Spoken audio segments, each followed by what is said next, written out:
Si nous sommes ici, c'est pour la gloire de Dieu. Amen. Donc, devant la présence de Dieu, comme c'est déroulé aujourd'hui, c'était prédestiné dans la pensée de Dieu. Si nous sommes ici, Dieu envoie sa parole, c'est d'abord pour guérir et sauver les âmes. Dieu a pensé à une âme. C'est pourquoi Dieu, il a prévu que cette séance se déroule ainsi. Amen. Amen. Maintenant, pour débuter ma prière, je vous invite à prier. Nous allons prier. Nous allons élever nos esprits. Mais j'aimerais qu'on fasse une prière. Je vois déjà l'atmosphère, elle est déjà bien préparée. Amen. Nous allons faire une prière. J'aimerais que tu puisses prier. Prier du fond de ton cœur. Tu entres en toi. Tu dis, Seigneur, en ce lieu, je veux que tu puisses détruire tous les autels. Tous les autels qui sont en moi. Tous les autels qui me réclament. J'ai dit, ben prie. Demande à l'Éternel, Seigneur. Parce que la parole de Dieu dit que la parole de Dieu, c'est comme un marteau.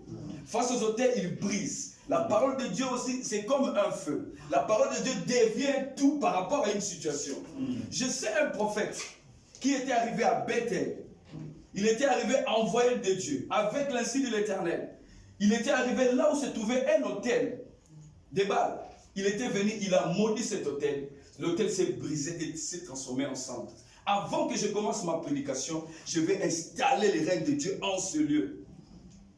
Avant de commencer ma prédication, je vais installer les règles de Dieu dans nos vies et en ce lieu.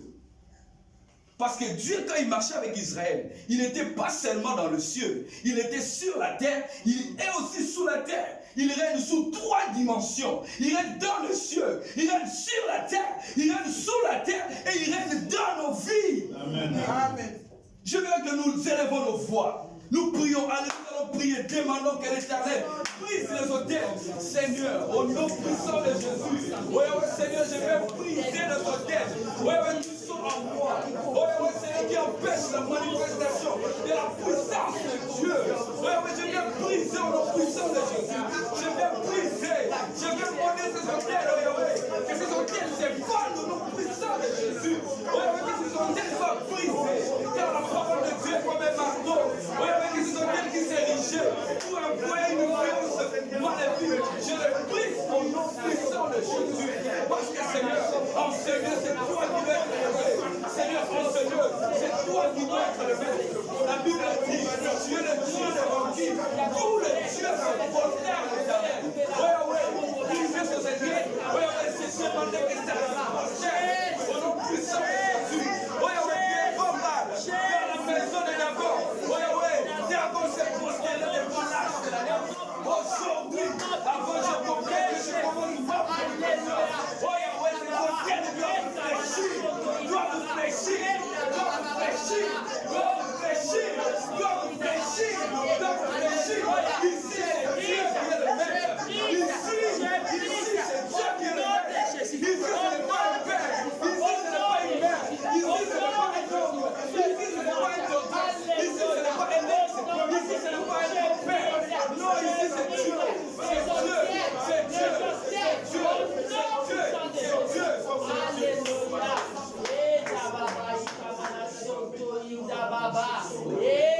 Jésus, alléluia. Merci. Yekamana. Santo bobo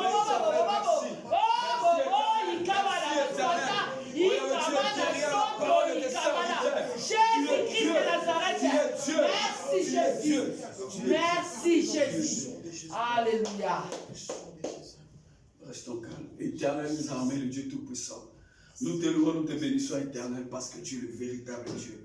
La Bible dit que tu es le Dieu devant qui tous les dieux se prosternent. Oh Yahweh, j'ai la ferme assurance, Seigneur, tout a été fléchi. Oh Yahweh, Seigneur, pour que toi tu puisses prendre la gloire éternelle. Seigneur, ce n'est pas la gloire, ma gloire que je cherche, Éternel. Je veux que toi tu sois élevé, Éternel. Au travers de cette prédication, Seigneur, sanctifie ton nom. Au nom puissant de Jésus. Amen. Acclamons pour la gloire.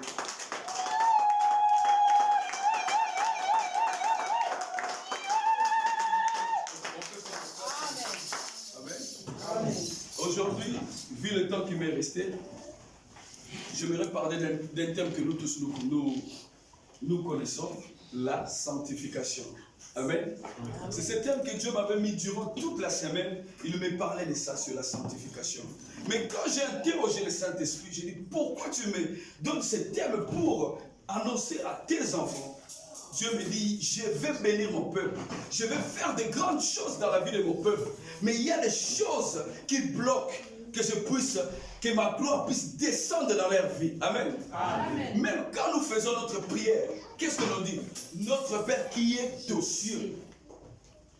Ça montre notre appartenance à un Dieu qui est dans le cieux. Amen. Amen. Et puis, tout de suite, qu'est-ce que la Bible dit? Que ton nom soit sanctifié. Oh, mais la sanctification se retrouve aussi dans la prière que Jésus nous a montré comment prier. On va se poser la question, mais sanctification, sanctifier, qu'est-ce que cela signifie? Amen. Amen. Et puis Dieu m'a dit, Jacques, regarde Paul et Silas en prison. Qu'est-ce que Dieu avait fait? Quand on voit quelqu'un libérer les gens en prison, il va prendre la clé, ouvrir toutes les portes. Amen. Amen. Mais l'Éternel étant Dieu, le Dieu qui a fait l'œil, ne voit-il pas? Il voit. Qu'est-ce que Dieu a fait? Il est allé toucher quoi? La fondation. Amen. Amen. Quand Dieu a touché la fondation de la prison, toutes les portes ouvertes. Amen. Amen. Si c'était un homme, à fouiller les portes à l'égosso, 1 minute, il y a mis balai, 10 minutes, il y a mis ça tout 1 heure. Mais quand c'est Dieu qui connaît, le maître de dans les circonstances, il va toucher la fondation du problème. Quand on touche la fondation du problème, tous les problèmes sont résolus. Amen. Amen. C'est comme le combat de David et Goliath. Les Philistins ont envahi Israël pendant 40 jours. Un territoire qui ne les appartenait pas, va s'imposer. Goliath. C'est pourquoi ils ont dit Mutamakasi hier Tobimisi.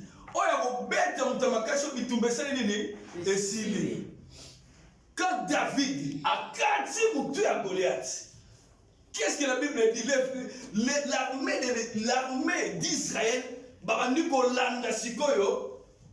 Philistin. Amen. Bon, qui va mettre Goliath? Est-ce que les Israélites vont Philistin?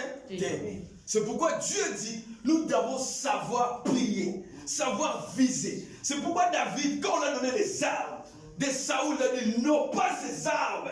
Je dois demander à l'Éternel, quelles sont les armes face à ce combat? Amen. Ce n'est pas tout combat, j'envoie le feu, j'envoie ceci. On doit demander au Saint-Esprit comment combattre. Le Saint-Esprit, c'est son rôle. Christ a dit, il est avantageux que je m'en aille. Je vous enverrai le Saint-Esprit. Il vous dira ce que moi je vous ai dit et il vous dira encore des choses. Il vous rappellera ce que moi je vous ai dit et vous dira encore de nouvelles choses. Amen. Amen. Pareil avec Samson. Samson dit, Seigneur, venge mes yeux, redonne-moi encore la force. Mais le Saint-Esprit, il a soufflé à l'oreille. Le temple de Dagon est tellement vaste comme un stade. Mais il a demandé à ce jeune garçon, conduis-moi jusqu'au fondement, de ce temple. Et il a tenu les 2 piliers. Il dit, Seigneur, que ton nom soit sanctifié. Il brisa les temples de Dagon. Et aujourd'hui, parmi les choses dans la vie chrétienne que Dieu veut que nous sachions, c'est la sanctification. C'est parmi les choses qui maîtrisent la présence de Dieu, la vie d'un chrétien. Amen. Amen. Amen. La sanctification. Regardez dans la Bible. Je ne parlerai pas aujourd'hui du diable parce que moi, dans ma prédication, le diable, il a la puissance, mais sa puissance est inférieure. Je ne parle pas souvent du diable dans mes prédications. Parce que l'ennemi de l'homme, ce n'est pas le diable d'abord. L'ennemi de l'homme, c'est d'abord l'homme lui-même.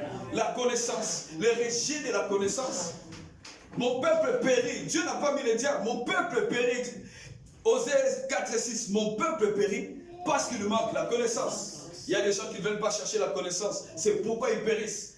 Deuxièmement, mon peuple périt parce qu'il rejette ceux qui ont la connaissance, mais qui ne veulent pas le mettre en pratique. Amen. Ils ont la connaissance, mais ils ne veulent pas le mettre en pratique. C'est aussi l'un de mes sujets dans ma prédication sur la sanctification. Amen. Amen. Pourquoi Dieu dit sanctification? Quand on emploie ce mot sanctification, c'est que quelque part, il y a un problème. C'est comme on parle toujours de lumière et ténèbres, jour et nuit. souillure, sanctification. C'est comme une personne qui est sale. On la verra, va te laver. C'est comme aussi une personne qui est souillée. Dieu veut qu'il puisse se purifier. Quand on dit sanctification, on dit ôter les péchés. Amen. Amen. Quand la personne commet des péchés dans sa vie, ces péchés-là ont un impact sur sa vie, sur sa personne intérieure et sur sa personne extérieure. Amen. Quand Dieu créa l'homme, Dieu d'abord avait créé l'esprit. Amen. Ça c'est avec les yeux spirituels. Quand on lit la Bible, Dieu créa d'abord l'esprit. C'est pourquoi Job dit, dans l'homme c'est d'abord l'esprit. Amen. C'est pourquoi Jean 4, verset 24 dit, le vrai Dieu est esprit et les vrais adorateurs, ce sont ceux qui s'élèvent en esprit. Les vrais adorateurs, ce sont ceux qui se mettent dans la même dimension que Dieu, en esprit. Mais cet esprit doit être comment? Doit être sanctifié. Quand l'esprit est sanctifié, c'est par là que Dieu nous accueille. C'est pourquoi la Bible dit, Dieu réclame la sanctification. J'aimerais bien donner les textes là où se trouve mon message. C'est dans 1 Thessaloniciens 4, du 3e verset au 7e verset. Amen. J'aimerais plus que vous puissiez les lire à la maison. Parce que moi, pour gagner du temps, pour donner ma pensée que Dieu a mis en moi. Amen. Amen. 1 Thessaloniciens 4, du 4e verset jusqu'au 7e verset. Mais moi, je vais faire juste une brève lecture. J'aimerais inviter l'Église à se lever pour honorer la parole de Dieu. Amen. Je vous invite à vous lever, s'il vous plaît, pour honorer la parole. Chez Dieu, ce n'est pas question de temps, c'est question de disponibilité. Parce que le temps devant Dieu ne dit absolument rien, parce que Dieu est au-delà du temps. Amen. C'est un Dieu d'éternité. La Bible de Dieu dit, je vais lire la parole de Dieu. Amen. Ce que Dieu veut, c'est votre sanctification. C'est que vous vous abstenez de l'impudicité. C'est que chacun de vous sache posséder son corps dans la sainteté, l'honnêteté, sans vous livrer à une convoitise passionnée comme font les païens qui ne connaissent pas Dieu. J'abrège ici. C'est un message, c'est un texte qui est long. On peut s'asseoir. Est-ce qu'on peut acclamer pour la présence de Dieu?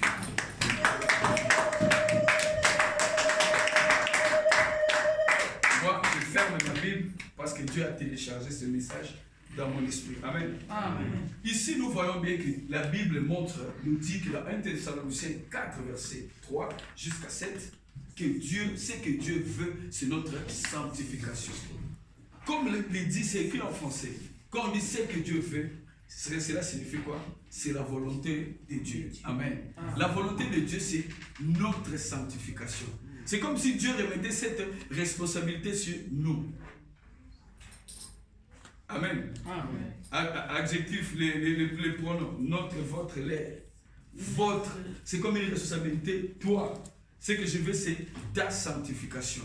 Je vais encore répéter, la sanctification, pour être simple, c'est ôter les péchés. Pourquoi ôter les péchés? Parce que les péchés, quand nous péchons, les péchés marquent des taches sur une robe blanche que Dieu nous a donnée depuis la création. Amen. Amen. Lorsque Dieu a créé l'homme, l'homme était saint de son corps intérieur et de son corps extérieur. Parce que l'homme est composé de deux parties. Il y a une partie qui est invisible, qui est composée de l'esprit et de l'âme. Il y a une partie qui est visible, que nous tous nous voyons. Les yeux, la bouche, les oreilles, les nez. Amen. Amen. Maintenant, Dieu, quand il parle de sanctification, il veut aussi nous faire comprendre que non, ôter le mal, ce n'est pas seulement dans la personne intérieure, dans l'esprit et dans l'âme, c'est aussi dans la personne extérieure. Amen. Amen. Il y a beaucoup de gens parmi nous, on a toujours cette pensée de dire Nzambe atala kaka motema.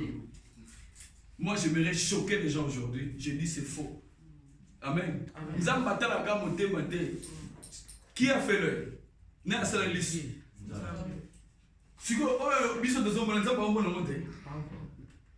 Dieu voit mieux. Ce que l'homme voit, Dieu aussi le voit. Mais ce que l'homme ne voit pas, Dieu aussi le voit. C'est pourquoi les jugements de l'Éternel sont justes. Amen. Amen. Est-ce que nous sommes là, nous sommes présents? Amen. Pour ma qui est, à pour la qui est l'amba il y a Joseph. Il est coupable, justice devant les hommes. Il y a une preuve. Mais Dieu qui voit, c'est ce que les hommes voient. Et ce que les hommes ne voient pas, il dit Joseph, il n'est pas coupable. Est-ce que je me fais comprendre? Amen. Dieu voit ce que les hommes voient et Dieu voit ce que les hommes ne voient pas. C'est pourquoi les jugements de l'Éternel sont justes. Amen. Amen. Dans la sanctification dont je parle, j'ai parlé de l'homme est composé d'une partie qui est intérieure, l'âme et l'esprit dans l'homme, et une partie extérieure qui est notre corps. Maintenant, Dieu nous demande que ce soit la partie intérieure, l'âme et l'esprit, et la partie extérieure soit dans la sanctification qui est enlever le péché. Une personne qui entend parler dans des péchés, pour la première fois, dira, le péché c'est quoi? Nous tous, nous avons une définition du mot péché. Mais moi, je vais donner plusieurs définitions du mot péché. Amen. Le péché, d'abord, si nous allons selon les Écritures, dans Genèse, la première fois dans l'être humain, dans la nature humaine, dans la génération humaine, je ne vais pas chez les diables, je vais sur nous, là où l'histoire de l'homme commence. Adam et Ève, Genèse 1. Dans le livre de Genèse 1, 2, 3, on parle de l'homme, Dieu a créé le ciel et la terre, là où l'homme devait habiter. Dieu a mis l'homme qu'il avait créé dans les jardins d'Éden. Et Dieu a donné un ordre. Adam, Ève, vous voyez l'arbre qui est au milieu du jardin, vous ne toucherez jamais. C'est pas, mais je vais accentuer, parce que Dieu martelait sur ça. Au moment de l'oko, bomé kakosimbate. Asuka qui on a été, a péché même n'a pas conséquence. Vous voyez la différence avec Dieu? Il a dit, au moment de l'oko, bo simbate, mukolo boko simba, et l'oko boya, passe. Makamu nyoso nzamba robaki, asi ayebisaki bango. Il a donné conséquences pour les petits simba. Dieu ne parle si on comprend. Dieu les avait déjà donné la connaissance. Amen. Amen. Dieu les avait déjà transmis sa loi sur ce qui était dans le jardin. Maintenant, la responsabilité c'était chez qui? C'était chez Adam et Ève. Baby, ceux qui ont simba, ceux qui ont simbi dans beaucoup, ceux qui ont simbi dans la France. Et comme ils sont responsabilités à l'année, il y a Ngaï, Naïo. Maintenant, qu'est-ce que Adam et Ève ont fait? Ils se sont décidés de eux-mêmes, c'était fort. Par là, le péché, nous allons dire quoi? Le premier péché que j'ai défini, c'est la personne qui a la conscience, qui a la connaissance de la parole de Dieu, mais qui livre volontairement dans son cœur, il se décide. Le péché, c'est s'opposer à la volonté de Dieu, volontairement, ayant la connaissance. Il y a un deuxième péché, c'est dans l'inconscience. Autre découvert, quand on vient à l'église, on lit la parole de Dieu, on écoute une prédication. Chaque jour, il y a une chose qui rentre en nous. Comme la Bible dit, quand on écoute la parole de Dieu, cette parole nous purifie. Nous purifie comment? Parce qu'on découvre les choses. Si depuis que je suis né, n'ayez pas quitté que non, voler c'est un péché. C'était dans l'inconscience. J'ai péché dans l'inconscience parce que je n'avais pas la connaissance. Maintenant que dans une église, voler c'est un péché, j'ai la connaissance, parce que j'ai la connaissance. De les déformer des péchés, ça se retrouve en nous. Mais le plus grave, où nous avons la connaissance. Nous avons la connaissance. Mon bal mais ok. Mais ok, s'il n'est pas un ignorant. C'est pourquoi la Bible dit, les gens d'ignorants, laissez-les. Dieu va les juger. Les jugements commencent dans la maison de Dieu. La maison de Dieu, c'est toi et moi. La maison de Dieu. Ne savez-vous pas que vous êtes le temple de Dieu en esprit? Amen. Nous sommes les temples de Dieu en esprit. C'est pourquoi Dieu réclame. Dieu m'a étranglé. Jacques parle de la sanctification. Je vais bénir les vies. Je vais élever les vies. Je vais introduire les gens dans la destinée. Mais il y a une chose qui bloque. C'est comme un tuyau qui ramène de l'eau pour donner dans toutes les maisons. Mais il y a un truc qui bloque. Amen. Les péchés. Maintenant, je vais le montrer. La Bible dit, tel que Dieu est, tel que nous sommes. 1 Jean 4, verset 17. Tel que Dieu est, tel que nous sommes. Maintenant, je vais présenter maintenant que nous sommes tels que Dieu est, et puis je vais rentrer directement dans ce que Dieu m'a donné. La Bible dit dans Jean 4, 24 que Dieu est esprit. Nous aussi, nous sommes esprits. Est-ce que nous savons ici que Dieu a des yeux? Nous avons besoin de mise. Est-ce que tu es là? Habakkuk 1,13, la Bible dit, les yeux de l'Éternel sont purs pour voir l'iniquité. Misu na nzambe eza peto ekoki komona masumu te. Amen. Misu. La Bible dit que nzambe aza na zolo. Zolo nzambe. La Bible dit lorsque Noé a quitté na arche, il a donné une offrande à l'Éternel, des choses pures. Et Dieu sentit dans ses narines, il sentit une odeur agréable. La Bible nous montre que nzambe peut azana motema. Amen. Dieu a un cœur. Quand je dis cœur, vous comprenez place dans le même babino. Nzamba a motema. Nzambe il est esprit, mais il a un cœur. Genèse 6, verset 5. Lorsque le Dieu vit que tous les pensées du cœur de l'homme, et maintenant quelqu'un a ma baie, Dieu est mal dans son cœur. Nzambe sera attelé à tel que Genèse 6. À mon équipe batou, chaque jour, bakanisa kama be na kati ya motema na ba. Nzambe qui passe dans motema. Dieu a un cœur. Amen. Amen. Bible la Bible Nzambe azana maboko. Amen. Amen. Ésaïe 59. La main de l'Éternel n'est pas courte pour guérir, ni pour sauver. Et ses oreilles ne sont pas dures pour non, développer parce que je vais développer après. Amen. Amen. La Bible dit que Dieu aussi a des pieds. Amen. Amen. Lorsque David devait combattre les Philistins, Dieu dit à David, parce que David avant de combattre, il allait consulter l'Éternel. Seigneur,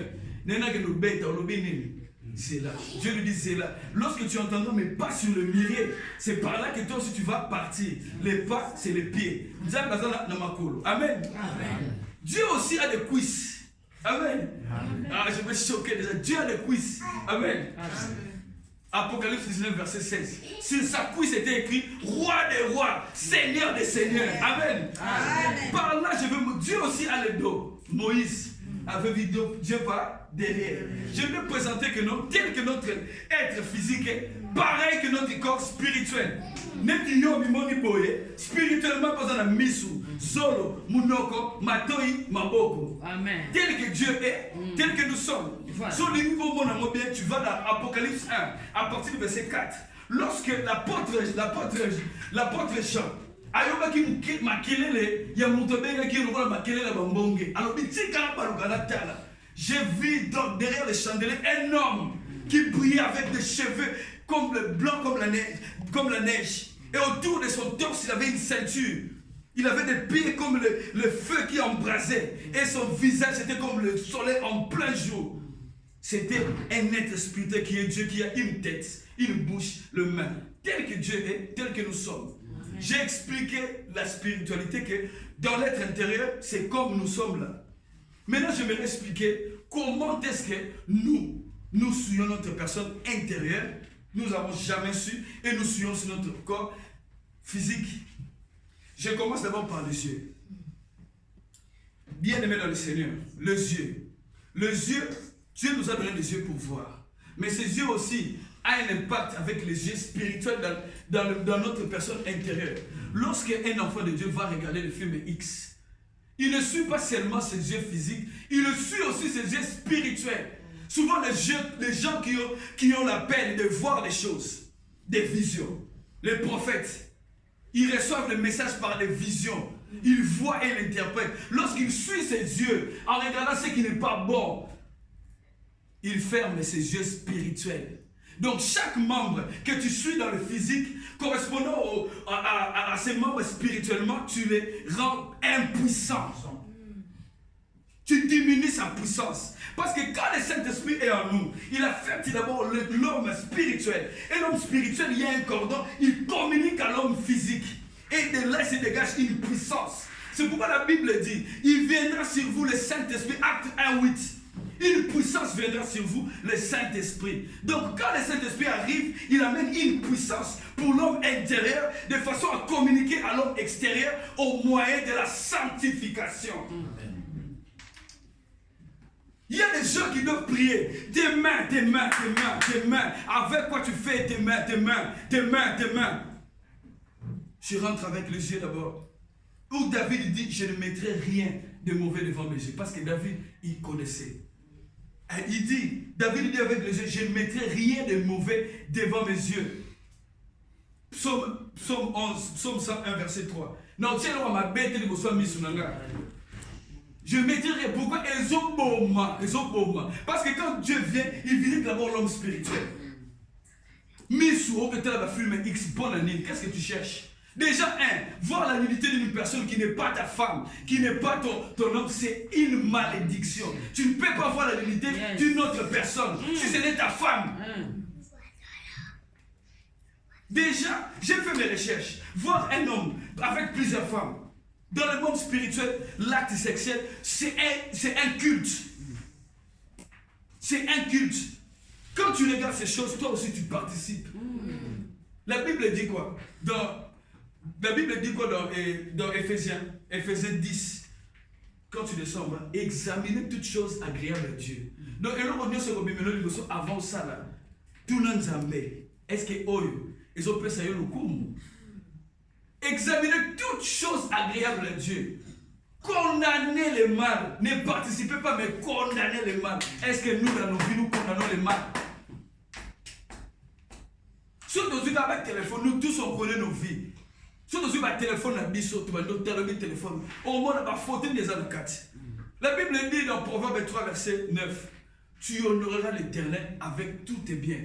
Autrement dit, avec les yeux spirituels. Quand je regarde ces versets, tu sanctifieras l'Éternel avec tous tes biens. Est-ce que tes biens que tu possèdes, est-ce que ça sanctifie l'Éternel? Ça honore Dieu. Ton téléphone là. Amen. Amen. Je descends avec les oreilles. Est-ce que nous sommes là? Amen. Les oreilles. Quand vous regardez la Bible, vous voyez que Dieu parlait à ses serviteurs. Il ne parlait pas de fois audiblement, il parlait à l'homme intérieur, au travers des songes. Tu t'en fais quoi? Où tu amènes tes oreilles? Tes oreilles. La sanctification des oreilles. Tes oreilles,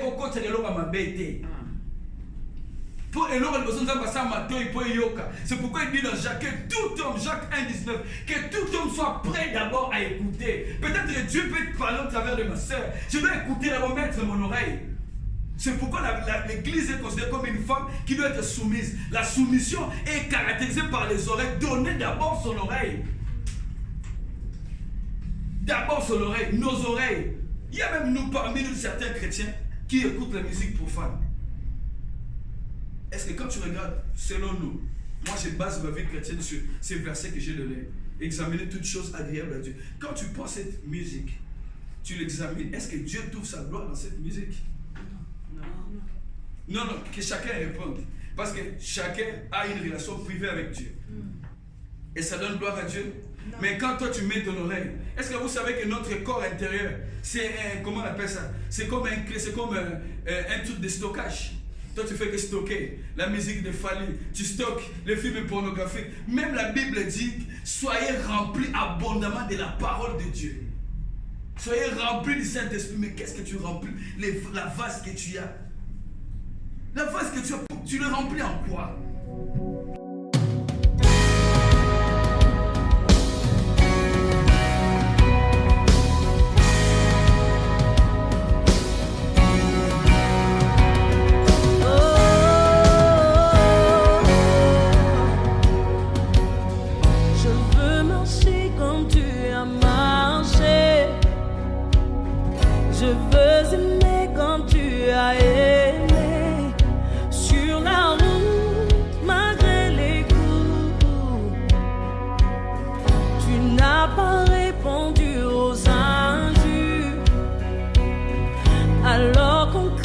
Sur ta fille.